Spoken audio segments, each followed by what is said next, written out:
Let me make something abundantly clear right now. You are not here by accident. You are created with purpose, designed with intention, and placed on this earth to dominate, not to shrink, not to settle, not to survive, but to thrive. There is a seed of greatness inside of you, but nobody else can water it. That's your job. And it starts with one simple decision. Focus on you until you win. You are not born just to exist, pay bills, and die. You are crafted intentionally and intricately with a purpose so profound that the world cannot fully contain the potential within you. From the moment breath entered your lungs, the divine blueprint of your destiny was already written. You are not a mistake. You are not the result of chance. You are the evidence of purpose, strategically placed in this moment, in this generation, with something the world desperately needs. There is a unique assignment on your life that no one else can fulfill. It doesn't matter where you started or what you've been through. Your beginning does not disqualify your becoming. Too often people allow circumstances to rewrite what God already spoke over them. They allow pain to bury their purpose. But your trials are not there to break you. They are designed to shape the version of you who is equipped to walk in power, in clarity, and in full alignment with the reason you were created. Purpose is not passive. It doesn't sit quietly in the background waiting for convenience. It demands your attention, your energy, and your obedience. When you wake up each day and refuse to pursue what was placed in your heart, you are not just delaying your destiny, you are depriving the world of the very gift you were sent to release. Your purpose isn't just about you, it's about the lives connected to your obedience, the chains that will be broken through your courage, and the impact that will ripple across generations because you chose to show up fully. And purpose isn't always loud. Sometimes it whispers in the moments when you feel the most broken, reminding you that there's more to your story. Sometimes it shows up in your frustration, revealing the areas in life you're called to change. Sometimes it stirs up a righteous discomfort, not to punish you, but to push you. You weren't created to stay stuck in comfort zones. Growth demands movement, and purpose will always challenge you to rise beyond where you are right now. You will never find fulfillment running from the reason you were created. You can chase money, status, titles, or recognition, but if it's not tied to your calling, you'll still feel empty. Purpose brings peace. Purpose brings passion. It activates something inside of you that makes you wake up with energy, go to sleep with intention, and live your life with the awareness that your time matters. When you understand that your purpose is non-negotiable, distractions lose their power and clarity becomes your compass. The world will try to label you. People will try to box you in, but no one else has the authority to define what God has already established. You don't need their approval when you've already been assigned. You don't need to blend in when you were born to stand out. The very thing that makes you different is often the thing that makes you powerful. And that power is not given to be hidden. It is given to be stewarded with boldness, with excellence, and with faith. Many people struggle not because they lack talent, but because they're misaligned. They're trying to fit into spaces that were never designed for them. They're saying yes to things that drain them because they haven't yet said yes to the thing that feeds them. Your purpose will never compete with your peace. It might challenge you, it might stretch you, but it will never rob you of the essence of who you are. When you walk in purpose, you walk in truth, you walk in light, you walk in power. Purpose is persistent. It won't let you sleep when you try to ignore it. It'll tap you on the shoulder when you're doing things that look successful but feel empty. It'll disrupt your comfort in order to usher in your calling. And the longer you run from it, the louder it becomes. You can't mute what you were made for. The ache in your soul to be more, do more, and impact more, it's not random. It's your assignment calling you back into alignment. No matter how far off course you feel, it's never too late to return to what you were created for. Purpose is not about perfection, it's about direction. And as long as you're breathing, you still have time to get in position. You still have time to learn. You still have time to grow. You still have time to evolve into the highest, most obedient, most focused version of yourself. The version of you that doesn't apologize for being chosen. The version of you that understands that purpose is the only path to true legacy. You don't need to have all the answers to begin. You just need to be willing to go deeper, willing to ask the hard questions, willing to confront the fear and the excuses. Because once you lock into the truth that your life has a divine assignment attached to it, every move you make becomes intentional. Every step becomes sacred, and the pursuit of your purpose becomes your top priority. Distraction doesn't always come in the form of obvious chaos. Sometimes it wears the disguise of productivity. It looks like busyness. It sounds like I'll get to it later. It feels like scrolling, binge watching, pleasing people, answering every call, checking every notification, until you look up and realize a whole year passed and you're still not walking in the thing you were born to do. Distraction is subtle, deceptive, and dangerous because it doesn't always feel wrong, but it keeps you from what's right. The most dangerous thing about distraction is that it doesn't destroy purpose, it delays it. And delay after delay eventually leads to disconnection. You wake up one day disconnected from your vision, your goals, your God-given calling, all because you allowed the noise of the world to drown out the whisper of destiny. The more distracted you become, the harder it is to hear your own voice, trust your own instinct, and obey your own conviction. You were never created to chase everything. You were created to focus. Focus is power. Distraction is leakage. Every time you give your attention to something that doesn't serve your vision, you're leaking energy, leaking time, leaking purpose. And the truth is, purpose requires protection. You can't entertain every opportunity, engage every opinion, or respond to every invitation and still expect to arrive at your destination on time. Distraction is the silent thief of dreams. It doesn't snatch them violently. It quietly convinces you that tomorrow is always available. Some people miss their moment not because they weren't qualified, but because they weren't focused. Their potential was there, but their attention was divided. Purpose doesn't compete for your loyalty, it requires it. You can't give 10% to your calling and expect 100% breakthrough. The level of destiny you're asking for demands a level of discipline you're not used to yet. That means tuning out the noise. That means cutting off the chaos. That means managing your mind before you manage your calendar. Distraction is often the cousin of fear. When you're afraid to fail, you distract yourself with lesser tasks so you never have to confront the weight of your true calling. You keep yourself occupied so you don't have to be honest about how much you procrastinated. But avoidance doesn't erase responsibility. Just because you're not looking at your assignment doesn't mean the assignment disappeared. It's still there waiting for you to turn down the volume of the world and turn up the volume of your faith. The enemy of your soul isn't always trying to destroy you. Sometimes he just wants to keep you busy. Busy doing things that look good but lead nowhere. Busy chasing things that validate your ego but starve your purpose. Busy building someone else's vision while yours sits in the shadows, neglected. And every time you say yes to distraction, you are unintentionally saying no to destiny.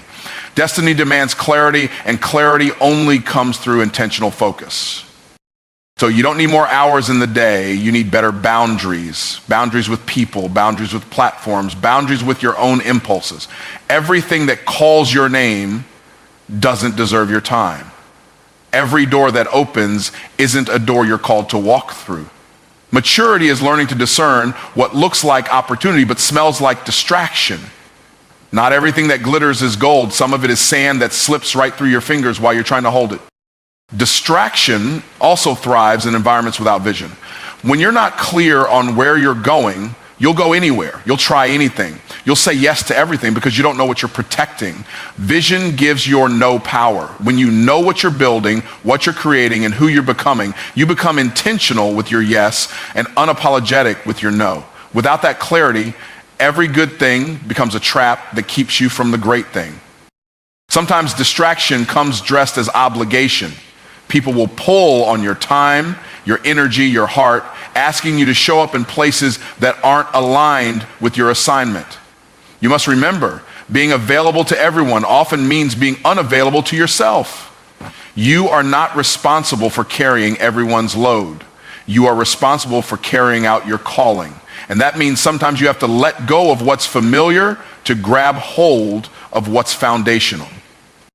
The cost of distraction is too high. It robs you of time you can't get back, opportunities you can't recover, and moments you were meant to own. And the hardest part, it all happens quietly, slowly, over time, until you realize you're miles off course and your soul is starving for the focus you abandoned. Distraction doesn't ask for permission. It just creeps in and convinces you that the urgent is more important than the essential.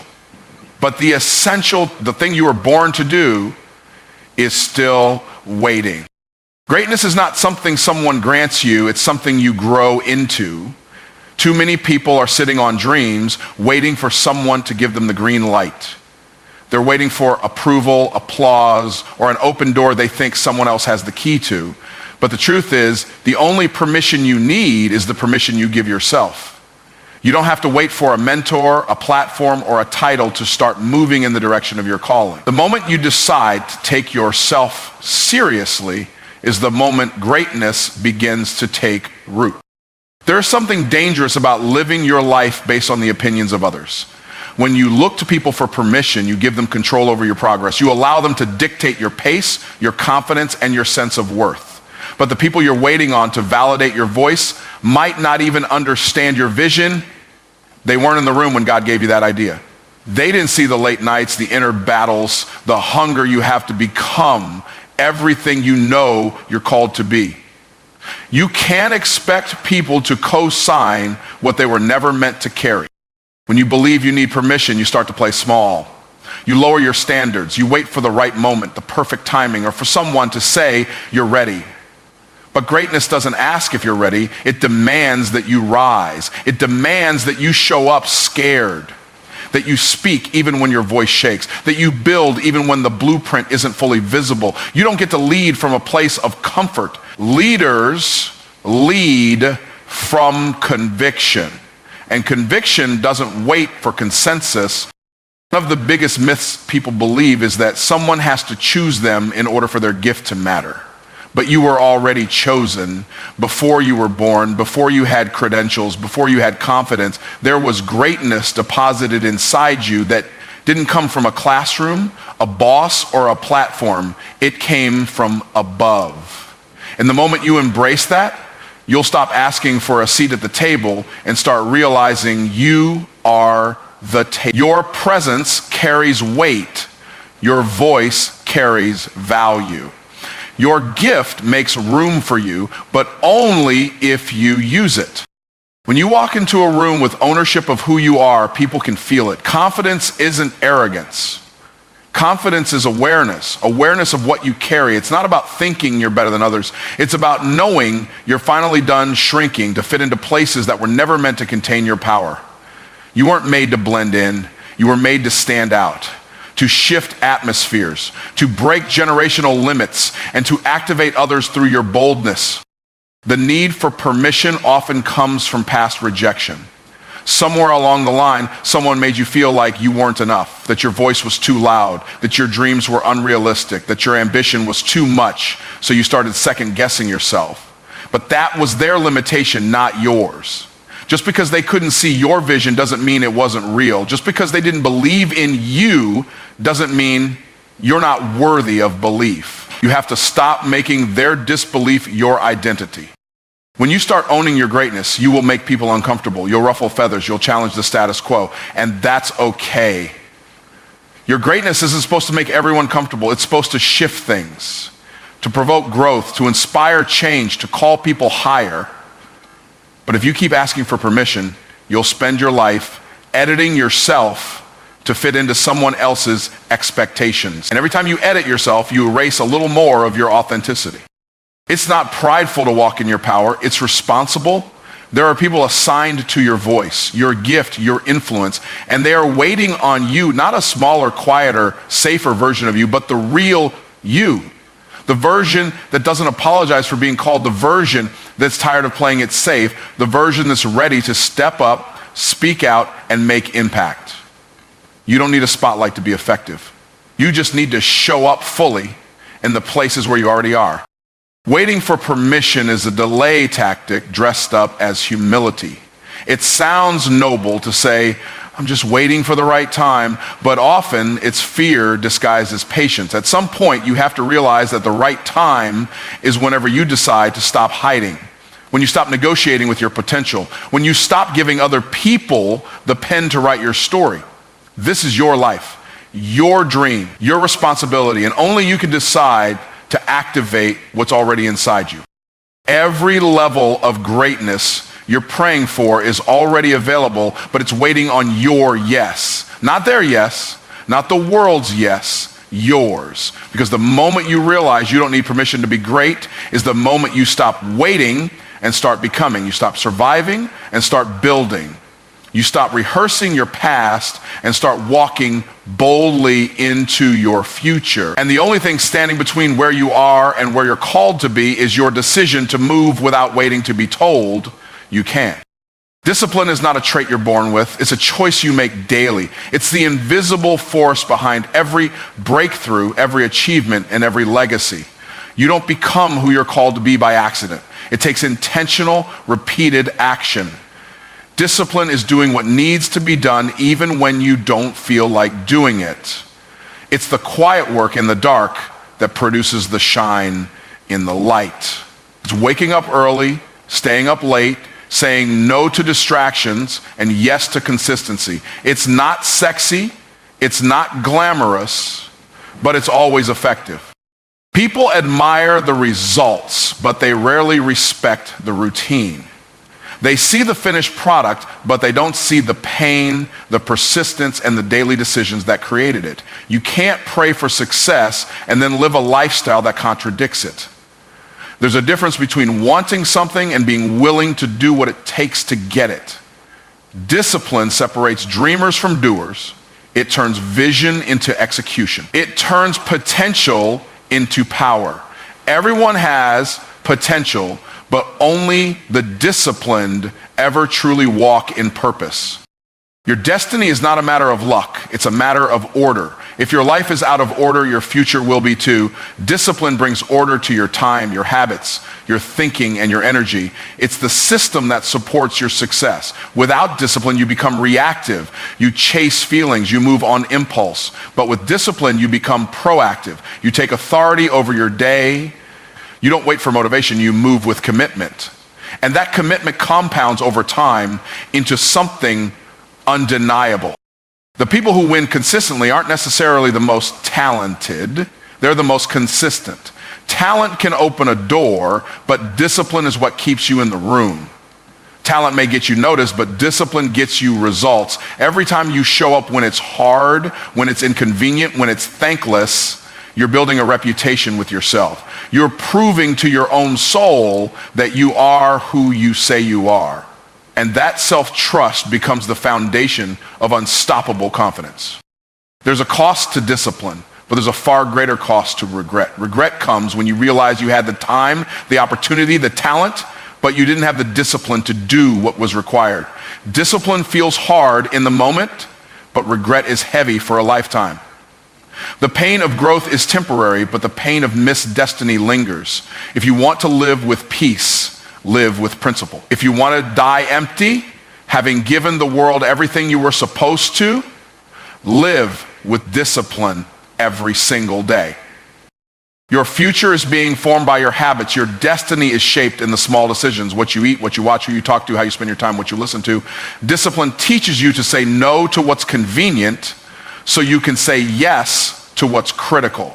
It helps you discern the difference between noise and necessity, between movement and progress. You can be busy and still be stagnant. You can be active and still be unproductive. Discipline isn't about doing more, it's about doing what matters most. Discipline is about alignment. When your actions align with your purpose, you create momentum. But when your actions contradict your purpose, you create frustration. A lack of discipline leads to internal conflict. You know you're meant for more, but your lifestyle is keeping you stuck. That gap between your potential and your choices becomes torment. The way out isn't more dreaming, It's more doing. It's waking up and deciding to stop betraying your calling with lazy patterns and inconsistent behavior. There's a version of you waiting on the other side of discipline, a version sharper, stronger, more focused, and more fruitful. But you can't meet that version by living like the one who's stuck in excuses. Every time you delay the work, you delay your transformation. Discipline is how you build the bridge between who you are and who you were created to become. It's not a punishment, it's a path. It's not restriction, it's structure. The structure that allows your gift to flourish without chaos. Discipline builds credibility, not just with others, but with yourself. Every time you follow through on what you said you'd do, you reinforce your integrity, you reinforce your standard, you raise your bar. And when you do that consistently, you walk differently. You carry yourself with quiet authority because you know you didn't shortcut your way there. You earned it. You bled for it. You worked when no one was watching. And that kind of integrity can't be faked or bought. It's built. There will be days when you don't feel like showing up. Days when the weight of life, the noise of the world, and the pressure of purpose feels overwhelming. But those are the days that matter the most. Discipline doesn't disappear in difficulty. It's forged by it. It's in those moments when everything in you wants to quit that your destiny is being decided. Not by emotion, but by execution. Not by how loud you shout, but by how consistently you act. Destiny is waiting, but discipline is the only way to reach it. The dark seasons of life are often misunderstood. We fight them, resist them, pray to be pulled out of them, never realizing that some of the most transformative moments we'll ever experience are forged in the places nobody sees. The dark doesn't mean you're being buried. It means you're being planted. And before anything great ever grows, it has to go through the dark first. Breakthrough doesn't happen on the stage. It doesn't happen in the spotlight. It happens in silence, in struggle, in solitude, when no one is watching, and everything in you wants to give up. The dark is where you confront your real self. It's where the masks come off, where the applause dies down, and where your true motives are tested. In the dark, there are no shortcuts, no crowd to impress, no filters to hide behind, just you, your assignment, and the God who gave it to you. That's where faith is formed. That's where character is chiseled. That's where you learn to stop performing and start transforming. Because if you can't handle the dark, you won't be able to handle the light. We celebrate mountaintop moments, but the mountain is only climbed through the dark pressure of the valley. The dark teaches you how to endure. It teaches you how to build when no one's clapping, how to believe when there's no visible evidence, how to push through when all you see is resistance. Breakthrough requires resistance. You don't grow strong from easy. You grow strong from opposition. And the dark is the training ground where spiritual muscle is formed and where emotional endurance is built. People want results, but don't want the darkroom, the process, the delay, the discomfort. But think about this. A photograph is developed in the darkroom. If you pull it out too early, the image is ruined. Your breakthrough has a process, a development cycle, and if you try to force your way into the light before you're ready, you'll sabotage the very thing you were praying for. You're not being punished, you're being prepared, and preparation always happens before promotion. The dark is also where your roots grow. Nobody sees roots, nobody applauds roots, but without them, the tree can't stand. Everyone wants to bear fruit, but fruit without roots is fragile. The dark makes you deep. It anchors you in discipline. It connects you to your source. And when the storm comes, and it always comes, it's your roots that keep you standing. Breakthrough isn't about a one-time event. It's about becoming someone who can sustain the blessing, and that sustainability starts underground. There are things you can only hear in the dark. The noise of the world fades. The distractions are stripped. And in the stillness, you hear what really matters. You hear vision, you hear conviction, you hear the next step. God often whispers in the dark because he wants you to listen. He wants to build intimacy with you, not just visibility for you. The dark is where the blueprint is revealed, where the instructions come, where your faith becomes sight. Not because everything is clear, but because your trust becomes unshakable. You'll know you're in a breakthrough season when everything feels heavy, when you're stretched, tested, and pressed, when what used to work doesn't work anymore. That's the sign that you're not who you used to be, but you're not yet who you're about to become. The in-between is uncomfortable, but it's necessary. It's the cocoon phase, the place where identity is stripped and destiny is shaped. You can't fly if you're not willing to die to who you were. And that death to self always happens in the dark. The dark also forces you to redefine what success looks like. In public, success is about performance. In private, success is about obedience. Did you stay faithful when it wasn't fun? Did you show up when no one noticed? Did you keep building when nothing looked like it was working? That kind of obedience creates inner strength. And inner strength leads to external breakthrough. But if you're obsessed with outer results, you'll miss the deeper work that produces lasting transformation. Some of your most anointed moments will come from your darkest battles. The pain you survived, the tears you cried, the nights you almost quit, those are the things that make your voice carry weight. You don't get power without pressure. You don't get wisdom without wounds. And you don't get breakthrough without first breaking down. But the breaking isn't the end, it's the beginning. It's the opening. It's the cracking of the old shell so the real you can emerge. And that emergence always begins in the dark. You'll come to realize that the dark wasn't your enemy. It was your ally. It didn't come to destroy you. It came to define you. It stripped away the shallow, the surface, and the safe. It forced you to dig deeper, to trust harder, to stretch further. And in that space where everything seemed hidden, heaven was working. Destiny was unfolding. Identity was forming. And the version of you that's ready for the light was being birthed, not in the applause, but in the silence, the struggle, and the sacred solitude of the dark. Nothing changes in your life until you open your mouth and declare what will be.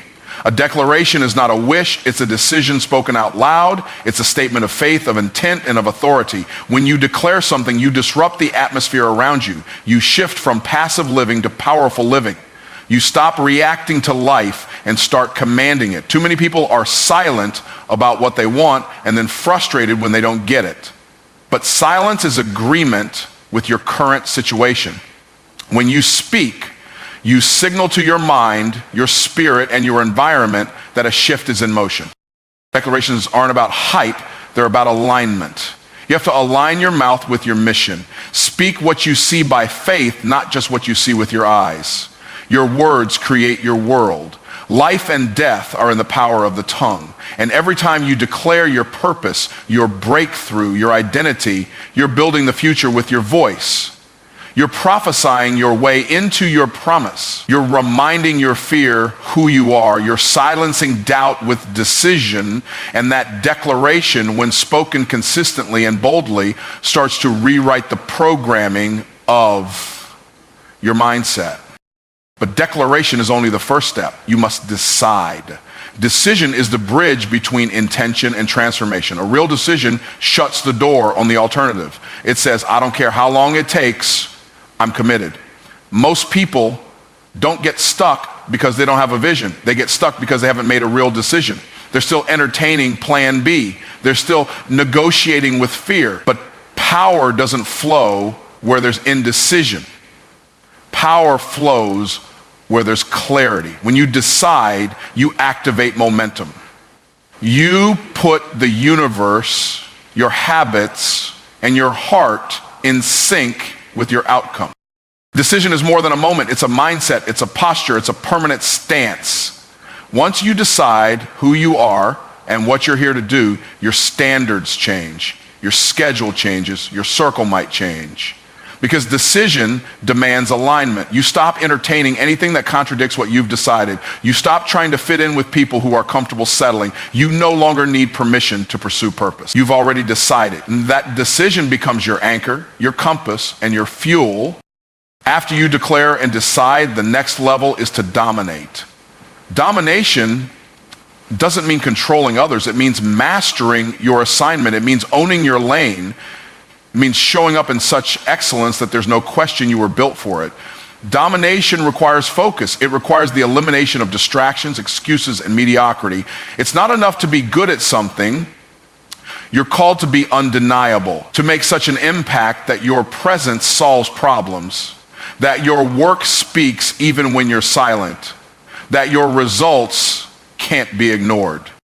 To dominate means you stop dabbling and start devoting. You stop trying and start training. You stop hoping and start executing. Domination is not for the passive. It's for the disciplined. It's for the intentional. It's for the one who doesn't just show up occasionally, but shows up consistently with fire, clarity, and grit. You dominate when you take authority over your gift and multiply it. When you stop waiting for opportunity and start creating it. When you stop shrinking and start taking up the space that belongs to you.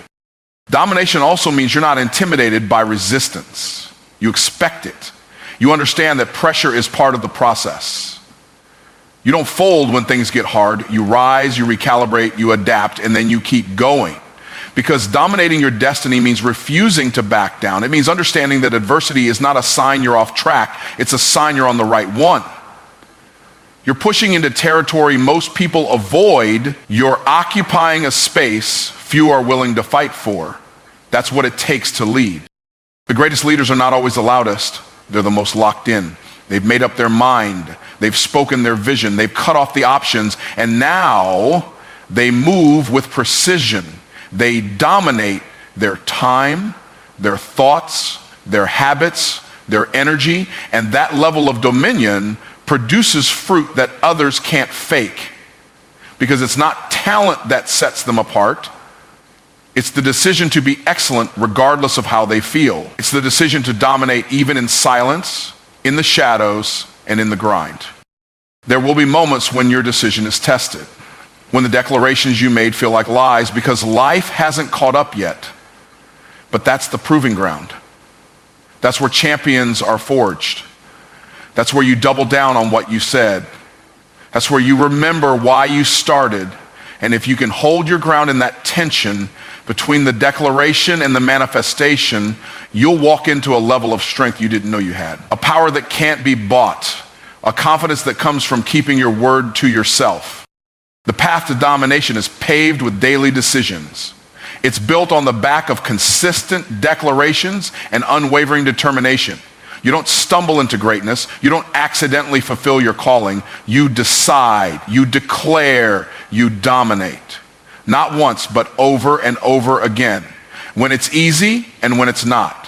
When you're inspired and when you're exhausted. You keep showing up like someone who knows they were born to lead, born to impact, born to take territory and shift atmospheres. Because once you've declared it and once you've decided it, the only thing left to do is walk in it without apology.